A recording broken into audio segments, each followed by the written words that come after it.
ክርስቶስ ንጹህ ነው ብሎ ዓርብ ዕለት እኮ የመሰከረ ሰው የለም።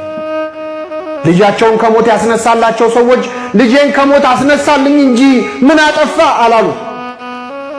ደሟን ቀጥ ያረገላት ያቺ ሴት ደሜን ቀጥ አረገው እንጂ ምን አደረገ አላለች። አንድ ሰው 11ዱም ሐዋርያት ይሁዳ ራሱ የሸጠው ነው። የቀሩት ሐዋርያትም እግሬ አውጪኝ ብለው ነው የጠፉት። ኧረ እሱ ንጹህ ነው ብሎ ዓርብ ዕለት የመሰከረለት አንድም ሰው የለም ከዚህ ወንበዴ በስተቀር ማለት ነው።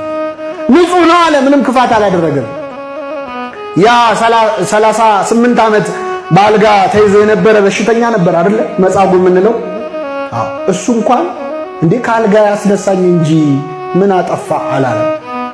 እንዲያውም ሐሙስ ዕለት በሊቀ ካህናቱ ቤት በጥፌ የመታው እሱ ነበር ክርስቶስ።